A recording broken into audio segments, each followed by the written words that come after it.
Good morning, Drive Radio fans. This is Richard Rush here with John Rush, and today we are going to be reviewing the 2014 Hyundai Elantra Coupe version. Now, they do make this in a four-door, but our current test press car this week was a Coupe. It starts at just under $20,000, so it's that very entry-level range. But with this car, as tested, is just under $25,000, about $24,000. I think it's $880, which includes a luxury package that we can get in. But thanks for joining us today, and we're kind of going to take a walk around the car, tell you about some features, and go from there.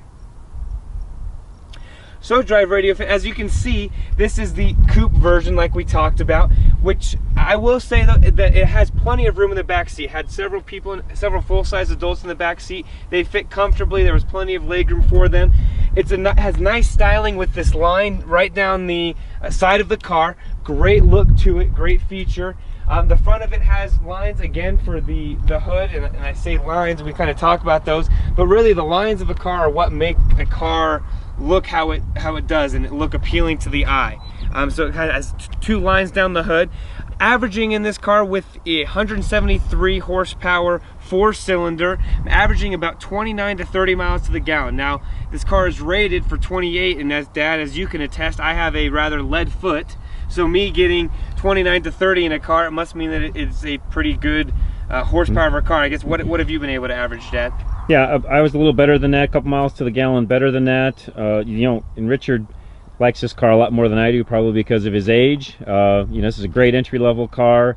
I feel like it's a tad underpowered for my liking. That doesn't mean that it's a bad car. It doesn't mean that I wouldn't recommend buying the car if you're in that market. But for me personally, I just didn't think that it had quite the low-end pep that I thought it should have. You compare this car to, for example, a Turbo Cruise, and the Turbo Cruise will outperform it, get about the same mileage, actually a little better fuel economy than what this car will do. But you know, they're just different cars. This car has a little bit more of a sporty look. Richard's generation probably likes the look of this car better than a Cruise, and that's probably why Hyundai has done as well with it as they have. Well, definitely, and part of it is this is the first Hyundai we've driven in quite a while, so I guess I was excited to get into it because it was a different car than what we normally get. But right. Yeah, it definitely has more an exciting look to it than I guess your generation is used to. I like it, but let's take a look inside. We'll kind of open this. Actually, real quick, Dad, let's take a look at the cargo space in the trunk. That's fine. Let's do that. And then I tell you what, we're going to actually go for a ride in this car also. So I tell you what, let's take a look at the trunk, and then we'll take a test drive. We'll come back, and then we'll cover the interior. So yeah, let's take a look. It does have a nice roomy trunk. It does. You're able to fit everything in it, and in comparable to some similar cars we've driven to Coupe versions, this car has plenty, and you're actually able to fold the seats down by just pulling the lever, right? Pulling the levers, which is really nice. Gives you a lot of extra room in the back seat. But like you said, Dad, why don't we go and hop in and take a test drive around our test course here, okay, and we'll hop back in. All right, Drive Radio fans, we'll be back. All right, folks, now we're in the driving portion of the 2014 Hyundai Elantra. Again, I'm John Rush and Richard Rush, which if you've been watching the video, you've already figured that out. But we're doing our driving test, and it's kind of around our normal loop that you'll see in most of our videos. It's kind of rough, and Richard's on purpose actually hitting some big potholes. We're on a road that's really not fully developed, and it's pretty rough. But yeah, this car's actually got a nice smooth ride.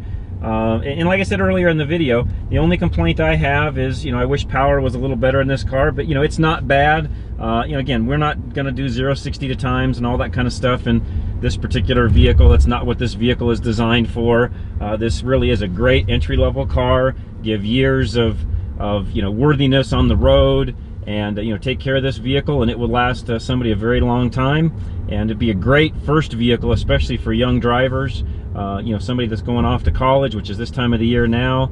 You know, we're in May in Colorado, and actually have a really nice sunny day today. Some of you that have been watching our videos over the past few weeks, we've really had some really cool weather in May. But yeah, very nice car.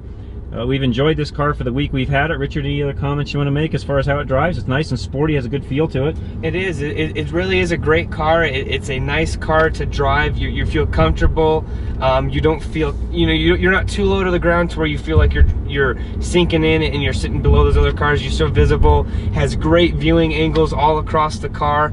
And I would say the only complaint I would have, if you can call it a complaint, is it's a little underpowered, tad underpowered.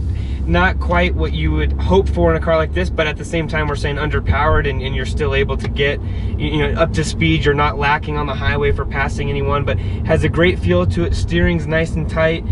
You know, it's, I mean, as you can see on the bumps versus some of the other cars we've used, it's not the best, but it's, once again, it's not the worst. It's a great entry-level car, and and honestly, heading off to college, or, you know, kind of me getting ready to graduate, for a first car, it is definitely something that I would definitely consider, and something that I would recommend for people. Yep. So there you have it, and keep watching. We'll be back to finish up the review in just a second.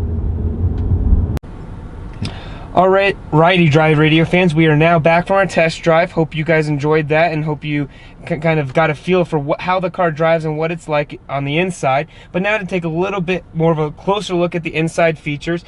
This is Hyundai's Blue Link Entertainment System. So as you can see, this is their navigation, and all the car manufacturers do their own style on the inside. This is Hyundai's version. I tend to like it. It's very accessible, very easy. You have all of your map controls on the right-hand side there, and then you have all of your media controls on the left-hand side.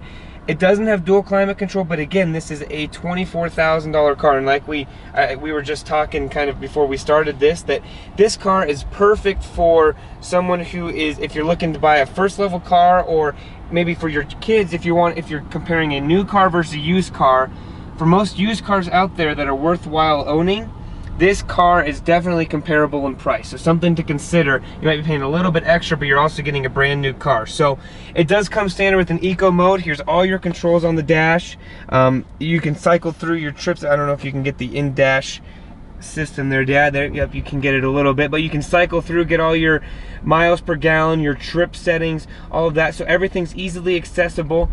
It's a comfortable cabin. It's not extremely spacious, wouldn't you say that? I mean, this is your no, it's not bad. To Richard's point, it's just a nice entry-level car. They have, you know, it's well apportioned. It's nice inside. I didn't mind that part of it at all. Actually, it's a very nice car. And so, you know, I get this question on the radio show a lot: is Hyundai now, and Kia, you know, which they're the same company, is that a mainstream vehicle, and is it something we would recommend buying? And the answer to that question is, of course, yes, it is. It's a very mainstream car. They've done a great job. It's a car we recommend. They've got a great warranty. And yeah, I'd have no hesitations at all in recommending somebody to buy a Hyundai. And so yeah, go check out the Elantra at your local Hyundai dealer. Tell them John Rush and Richard Rush from Drive Radio sent you.